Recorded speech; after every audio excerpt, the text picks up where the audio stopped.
अस्सलाम वालेकुम व्यूवर्स, कैसे हैं आप सब लोग। उम्मीद करता हूं सब लोगों को बखैर आफियत। एक नई पॉडकास्ट के साथ अनान बुखारी आपकी खिदमत में हाजिर है। नाज़रीन, आज की पॉडकास्ट के अंदर हम एक और पॉडकास्ट के हवाले से गुफ्तगू करेंगे। वो पॉडकास्ट है जनाब रेहान तारिक साहब की। हमारे कोलीग भी रह चुके हैं, क्योंकि मैं भी CNN का हिस्सा था, मेरा मदर इंस्टीट्यूट था। और उनकी पॉडकास्ट के अंदर आते हैं जनाब ऑन शेख साहब, जो कि रजब भट्ट साहब के साले हैं। और उन्होंने बड़ी गुफ्तगू की। और इवन उस पॉडकास्ट के अंदर मेरी पॉडकास्ट की ऑडियो भी चलाई गई। वो ऑडियो थी जनाब तहसीन सकीना साहिबा की, जिनकी मैंने पॉडकास्ट जो है वो की थी। किस बात के ऊपर उस ऑडियो को चलाया गया और उसके ऊपर क्या सवालात हुए, क्या गुफ्तगू हुई, इसके हवाले से गुफ्तगू करेंगे। और इसके साथ साथ मैं आपको बताते चलूं, हमारे मुल्क पाकिस्तान का बहुत बड़ा नाम सलमान गिलानी साहब, जो कि बड़े मारूफ शायर थे। और उनकी शायरी की खूबसूरती ये थी कि वो गुनगुना के भी शायरी को पेश करते थे, और इसके साथ साथ बड़ा मज़ाहिया कलाम उनका ऑल ओवर द वर्ल्ड बड़ा वायरल था। दुख की बात यह है कि वो आज जहाने फ़ानी से कूच कर चुके हैं। शदीद अलील थे और अपनी बीमारी की ताब ना लाते हुए जो है वो इस दुनिया से चले गए। उनके हवाले से भी गुफ्तगू करेंगे, लेकिन इससे पहले अगर आपने हमारे चैनल सब्सक्राइब नहीं किया तो लाजमी तौर पे हमारे चैनल को सब्सक्राइब करें, और वीडियो अगर पसंद आ रही है तो इसे आगे लाइक एंड शेयर भी करें, ताकि दूसरे भी इससे मुस्तफ़ीद हो सकें। तो आगे बढ़ते हैं। सबसे पहले हम बात करेंगे उस पॉडकास्ट के हवाले से जो रेहान तारिक साहब की और रजब भट्ट के साले साहब जो हैं वो उसमें आए थे। और आपने देखा कि उस पॉडकास्ट के अंदर बहुत सारी इनकी गुफ्तगू हुई। हर ज़बान ज़द आम है आजकल वो पॉडकास्ट। वजह ये थी कि जो रजब भट्ट के ब्रदर इन लॉ हैं, उनकी जानिब से जो ईमान का और रजब भट्ट का मसला चल रहा है उसके ऊपर जो है वो गुफ्तगू की जा रही थी। और पूछा ये जा रहा था कि आखिर तनाज़ात क्या हैं जिसकी वजह से ईमान जो है अपने घर को छोड़ के अपने ससुराल की तरफ नहीं जा रही। रजब भट्ट किस चीज़ पे गुस्सा है, तो उस हवाले से बताया जा रहा था। उनकी जानिब से ये बताया गया कि बहुत सारे फ़ैन पेजेस हैं और कुछ लोग ऐसे हैं जो कि ये चाहते नहीं कि ईमान और रजब भट्ट की सुलह हो। अब सुलह के पीछे ना होने के पीछे जो है वो एक नाम जो आ रहा था वो साहिबा का भी आ रहा था, जिनका मैंने पॉडकास्ट किया था, तहसीन सकीना साहिबा का। और तहसीन सकीना साहिबा की ऑडियो भी रेहान तारक साहब के पॉडकास्ट के अंदर चलाई गई, जिसके अंदर वो ईमान की तारीफें कर रही थी। मुझे नहीं समझ आई कि आखिर ईमान को या उनके भाई को या उनकी फैमिली को तहसीन सकीना साहिबा से किस चीज़ का गिला है, किस चीज़ का गुस्सा है, उन पे किस चीज़ का ग्रज है। वो तो ये बता रही थी कि एक बहू को उसके ससुराल वाले कितनी खुशी के साथ रख रहे हैं और उसके साथ कितने खुश उसलूबी से रह रहे हैं। इस चीज़ को भी वो माइंड कर गए कि भाईजान, हमारे साथ अगर हमारे ससुराल वाले अच्छे रह रहे हैं तो आप किसी प्लेटफॉर्म पे आके ये क्यों बता रही हैं कि रजब और उनकी फैमिली जो है हमारे साथ अच्छा रह रहे हैं। इस चीज़ के बताने के ऊपर ही रजब भट्ट के ब्रदर इन लॉ का ये कहना था कि उनकी बहन ईमान सदमे में चलेगी, क्योंकि ये पॉडकास्ट मैंने उस वक्त किया था जब रजब भट्ट के बेटा यानी केवान जो है वो पैदा होने वाला था। उसकी प्रेगनेंसी के दिन जो है उसकी मिसेस के चल रहे थे, और उन लास्ट डेज के अंदर ये पॉडकास्ट हुआ। और पॉडकास्ट के अंदर तहसीन सकीना साहिबा ने तारीफ की, और तारीफ की वजह से ईमान साहिबा डिप्रेशन में चलेगी और उसकी वजह से उनको बड़ी परेशानी का सामना करना पड़ा। ये हुआ वो हुआ। अब मैं वो पॉडकास्ट अपना जो तहसीन सकीना साहिबा के साथ किया था, जिसमें वो ईमान के हवाले से गुफ्तगू कर रहे थे, वो चलाने लगा हूं। आपने बतौर ऑडियंस, मेरी आप सबसे गुजारिश है, जितने भी लोग देख रहे हैं, आपने बताना है कि इसमें तहसीन सकीना साहिबा ने गलत कहा तो कहा क्या। कौन से ऐसे लफ्ज थे जो कि ईमान को बुरे लगे, कौन से ऐसे लफ्ज थे जो कि ईमान के भाई को बुरे लगे। आखिर उनकी बदतरीफी तहसीन सकीना साहिबा ने की कहां पे। ये पॉडकास्ट सुने, देन मैं वापस आता हूं, फिर आपसे पूछता हूं। अच्छा, जब किसी भी शख्स का रिश्ता हो रहा होता है ना, उसकी माँ सबसे ज्यादा फोकस्ड होती है लड़की के लिए। बिल्कुल कि कुड़ी केंजदी होनी चाहिए, नोक जोक छोटी छोटी बातों पे। बिल्कुल तो बिल्कुल रजब भट्ट का जब रिश्ता तलाश किया तो किसने किया? अगर माता जी ने किया उनकी, तो उन्होंने कितना फोकस किया, कैसे रिश्ता ढूंढा, इसके ऊपर भी थोड़ा सा हमें बताएं। असल में जब ये रिश्ता हुआ था तो ईमान की तरफ से ये रिश्ता आया। अच्छा। तो उन्होंने कहा जी ये उस वक़्त रजब का स्टार्ट था। बिल्कुल, वो अभी नया नया था। उन्होंने भेजा रिश्ता और माँ जी बड़ी अच्छी ज़रफ़ की हैं। तो जो ईमान है उनके वालिद साहब नहीं है। अच्छा। तो आगे से रजब की अम्मी ने कहा कि आपकी मेहरबानी है, जो बेटी दे रहा है इससे बड़ी कोई बात है ही नहीं। वाह वाह। तो उन्होंने एक चीज़ भी नहीं उनके घर से ली, जहेज नहीं लिया। बिल्कुल कोई चीज़ नहीं ली। और आप अगर ईमान का कमरा देखें तो ऐसे जैसे महल है। और मैं जब जाती हूँ तो ईमान को इतना भी नहीं वो करने देते कि किसी को पानी पिला दिया जाए, ऐसे उसको ट्रीट किया जा रहा है। मेरे ख्याल में हम अपनी बच्चियों को भी कह देते हैं कि ये पानी दे देना या ऐसे नहीं। ईमान बिल्कुल आराम से और हर चीज़ उसको टाइम से मिलती है, नाश्ता खाना, हर चीज़, फ्रूट्स उनके आगे होते हैं कि आप बैठ के खाओ। और इतना ज़्यादा क्योंकि हमारी कहती है ये ज़रा कमज़ोर है, तो उसकी सेहत का भी इतना ख्याल रखती हैं वो बहुत बड़े ज़रफ़ की औरत है। क्या इनकी लव मैरिज थी? ये इस चीज़ का मुझे नहीं पता, लेकिन मेरे ख्याल में नहीं। आपने तहसीन सकीना साहिबा की बात सुनी? मतलब वो बता रही थी कि ईमान को बड़े फूलों के साथ, नाज नखरों के साथ उस घर में रखा जाता है। उसका तो बेडरूम ऐसा है कि जैसा किसी प्रिंसेस का भी ना हो, या फिर ये कहा जा रहा था उससे काम नहीं करवाया जाता। भाई आपको तो खुश होना चाहिए। अगर आपकी बेटी का ख्याल ससुराल के अंदर इतने अच्छे तरीके से रखा जा रहा है, आपको तो बेइंतहा खुश होना चाहिए। इस पे गुस्सा करने की बात क्या थी? हाँ, ये इनका कहना था कि हमारे पर्सनल मैटर्स को डिस्कस ना किया जाए। वो कौन होती है ईमान के बारे कहने वाली? रजब भट्ट के ब्रदर इन लॉ का, यानी ईमान के भाई का ये कहना था कि वो कौन होती है ईमान के बारे में गुफ्तगू करने वाली, ये करने वाली, वो करने वाली। भाई अगर कोई बैड गुफ्तगू की, उन्होंने कोई बैड लफ्ज आपकी सिस्टर के बारे में बोले, तो लाजमी तौर पे आपका ये सोशल मीडिया पे आके कहना बनता था कि तहसीन सकीना साहिबा को ये सब बातें नहीं करनी चाहिए थी। वो तो आपकी बहन के बारे में बता रही है कि वो कितनी सुखी है। इस चीज के ऊपर भी आप इस चीज को इतना इशू बना रहे हो। और मुझे ये समझ नहीं आ रही कि ईमान जो है हमारी बहनों की तरह है, आप कौन सी ऐसी बात इसमें हुई थी जिसकी वजह से वो डिप्रेशन में चले गई? अलबत्ता ईमान ने तो अभी ऑन स्क्रीन आके ये बात नहीं की कि वो तहसीन सकीना साहिबा की इस गुफ्तगू की वजह से डिप्रेशन में गई। अलबत्ता उनके भाई ने आके जो है वो रेहान तारक की पॉडकास्ट के अंदर ये बात जो है वो जरूर की। अब इस मेरे किए हुए पॉडकास्ट को इतना हाईलाइट किया गया। ये रेहान तारक साहब के पॉडकास्ट से पहले भी ईमान के भाई हैं, इन्होंने सोशल मीडिया पे आके बड़ी गुफ्तगू की थी मेरे पॉडकास्ट के हवाले से, और बड़ा कहा था कि इनको हमारे बारे में आके बात नहीं करनी चाहिए, ये नहीं करना चाहिए। अलबत्ता तहसीन सकीना साहिबा की अच्छाई ये है कि उन्होंने वाकयातन उस मेरी पॉडकास्ट के बाद दोबारा कहीं पे भी किसी भी प्लेटफॉर्म के ऊपर ना तो रजब और ना ही उनकी फैमिली के हवाले से किसी किस्म की गुफ्तगू की। उन्होंने तो चुप कर गए। वो तो आपको अगर उनकी अच्छाई करना, आपकी अच्छाई करना भी आपको बुरा लग रहा है, तो आपको बुरा लगने की वजह से तहसीन सकीना साहिबा तो चुप कर गई, लेकिन आप अभी भी चुप नहीं किए। आप अभी भी मुख्तलिफ पॉडकास्ट के अंदर जाके या मुख्तलिफ प्लेटफॉर्म्स के ऊपर जाके जो है वो ये बात करते हुए दिखाई दे रहे हैं कि उनको बुरा लग रहा है, वो हमारी फैमिली के बारे में बात कर रहे हैं, वो ये कर रहे हैं, वो कर रहे हैं। हल्ला के सब जो किया उन्होंने अच्छा किया, यानी अच्छा बताने की कोशिश की। इस चीज का भी आपको बुरा लग रहा है? मैं तो वो पहला शख्स देख रहा हूं इस दुनिया में जिसको अच्छाई करने के बावजूद भी बुरा लग रहा है। यानी आपकी कोई अच्छाई कर रहा है, आपको इसके बावजूद भी बुरा लग रहा है।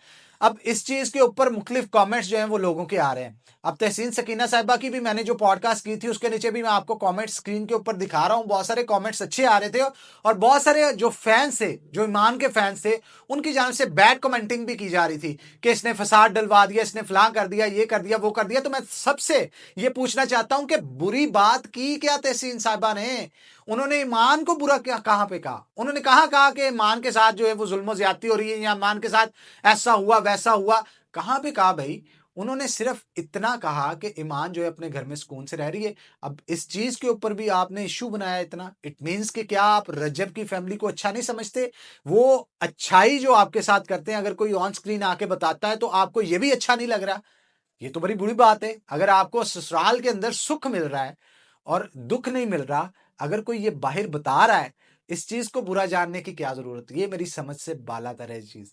और ये मेरा ख्याल है जितने भी व्यूअर्स इस वक्त हमें देख रहे होंगे, आप लोगों ने लाजमी तौर पे कमेंट सेक्शन के अंदर बताना है कि आखिर ये जो पिंडोरा बॉक्स खोला जा रहा है और जिस तरफ ले जाया जा रहा है, हालांकि वो रास्ता उसका नहीं है जहां पे उसे लेके जाया जा रहा है, क्या ये दुरुस्त है या गलत है? अब फिर ईमान के भाई ये भी कहते हैं जनाब के वो रजब भट्ट से सुलह करना चाहते हैं और मामला करना। दूसरी जानब आप उनके चाहने वालों को, उनके साथ मुंसलिक लोगों को बुरा भला भी कह रहे हैं। मेरा ख्याल है ये नामुनासिब चीज है। अगर आप सच में चाहते हैं कि कोलैबोरेशन आपकी हो, आपका घर ना टूटे, तो ये जरूर जाने कि रजब को क्या अच्छा लगता है, क्या बुरा लगता है। सही गलत की बात बाद में, लेकिन वो आपका दामाद जो है वो पहले है। हाँ, गलत बात पे गलत ही होना चाहिए, मतलब उनको सही नहीं कहना चाहिए, लेकिन इस चीज का भी ख्याल मलहूज़े खातर लाजमी तौर पे रखना चाहिए कि वो दामाद है और उसको अच्छा बुरा क्या लगता है, और उसको किस चीज में इज्जत महसूस होती है और किस चीज में बेइज्जती महसूस होती है। इसका ख्याल आपने नहीं रखना तो किसने रखना है? और एज इट इज रजब पे भी ये वाजिब होता है इसी तरह कि उसकी मिसेस को अगर कोई चीज बुरी लग रही है तो वो ना करे, अगर कोई अच्छी लग रही है तो सलाह मशवरे के साथ जो है वो चले।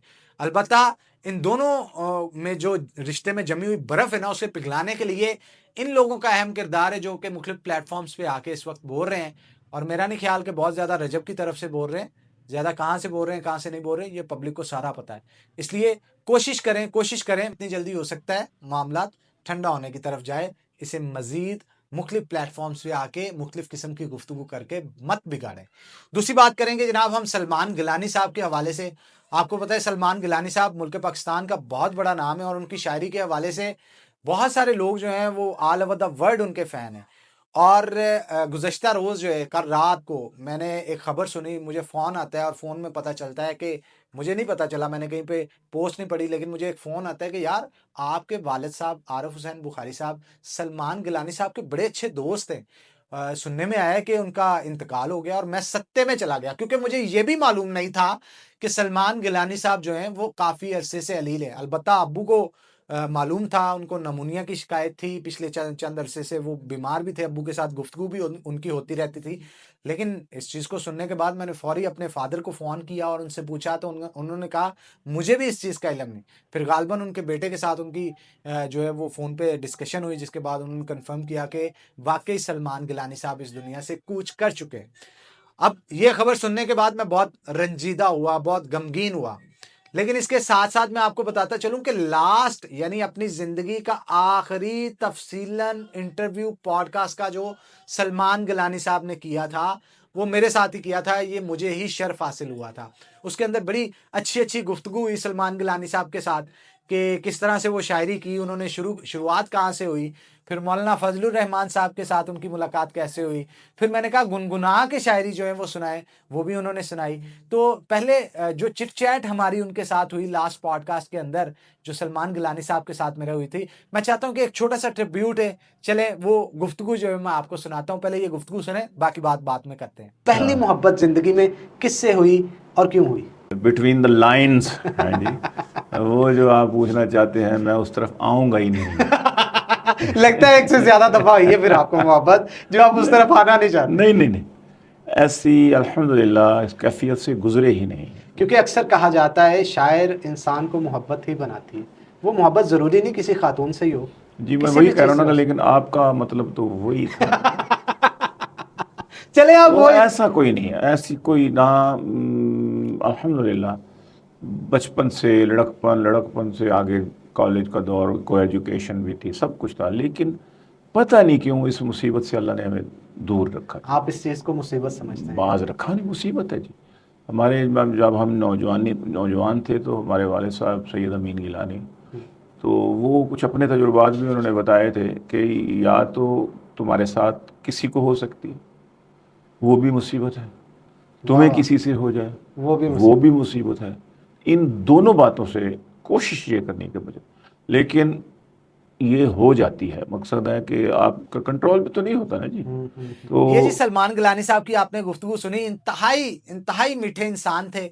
जब भी उनसे गुफ्तगू की जाती थी एक उनका अंदाज होता था, अंदाज़े बयां होता है ना, वैसे भी शायर जो होता है अपनी शाइस्तगी को मद्देनजर रखते हुए लफ्ज़ों का चुनाव करके जिस तरह से अगले से बात करता है ना, वैसे वो गर्विदा हो जाता है। तो सलमान गिलानी साहब के साथ अल्लाह ताला उनको करवट जन्नत में जगह दे, उनके अंदर भी ये चीज़ मौजूद थी। बहुत लोग मोहब्बत करते थे, बड़े शाइस्तगी के साथ, बड़े प्यार के साथ, मोहब्बत के साथ गुफ्तगू करते थे और जिसके साथ भी बैठ के एक महफ़िल जमा लेते थे ना, वो उनका गर्विदा हो जाता था और मैं भी उनमें से एक था। फिर उनकी जानिब से जब मैंने उनको इंटरव्यू किया, इंटरव्यू के दौरान मेरा दिल किया कि मैं उनसे शायरी सुनूँ, तो मैंने उनको कहा कि आप मुख्तलिफ टीवी चैनल्स पे जाके जो है, वो गुनगुना के शायरी सुनाते हैं, तो मुझे भी एक गुनगुना के तर्ज के अंदर जो है वो शायरी सुनाए। तो वो शायरी कौन सी थी, ये भी आप सुने। आठ बाट रखता हूँ, हाँ। आन बान रखता हूँ, वाह। उम्र मत मेरी देखें, हाँ? और दिल जवान रखता हूँ, माह जबीन माह पारा, नाजिया सदफ जारा, माह जबीन माह पारा, और नाजिया सदफ जारा, दिल में नाज़नीनों का एक जहान रखता हूँ, उम्र मत मेरी देखें और दिल जवान रखता हूँ, कोई शम्मा भी आए, आज मीर माँ पर आजारा तो लवा, कोई शम्मा भी आए मेरा दिल जो चमकाए, कोई शम्मा भी आए मेरा दिल जो चमकाए, मैं भी अपने सीने में शम्मादान रखता हूँ। और लिपस्टिक लगाना है हाँ। मना चूंकि मर्दों को। वाह वाह। लिपस्टिक लगाना है मना चूंकि मर्दों को, होंठ सुर्ख करने को मुंह में पान रखता हूँ। उम्र मत मेरी देखें, अरे दिल जवान वाह वाह रखता वाह। ये हूँ। थे जी सलमान गिलानी साहब, जो अब हम में नहीं रहे। दुनिया हमेशा इनकी शायरी को, और क्योंकि हमारे मुल्क पाकिस्तान का ये असासा थे, मैं तो यही कहूँगा असासा थे, क्योंकि इन्होंने फ़न के लिए, इन्होंने शायरी के लिए, इल्म अदब के लिए पाकिस्तान के अंदर रहते हुए बड़ा काम किया है और इस मुल्क का नाम जो है वो रोशन किया है। अल्लाह ताला सलमान साहब आपको जन्नत में जगह दे, और जितने भी लोग आप अपने पीछे फैंस छोड़ के गए, अपने फैमिली मेम्बर्स छोड़ के गए, अल्लाह सबको सब्र जमील अता करे। इसी के साथ इजाज़त चाहूँगा बड़े दुखी दिल के साथ, और फिर से हाज़िर हूँगा आपकी खिदमत में। तब तक के लिए दें इजाज़त। अल्लाह हाफ़िज़।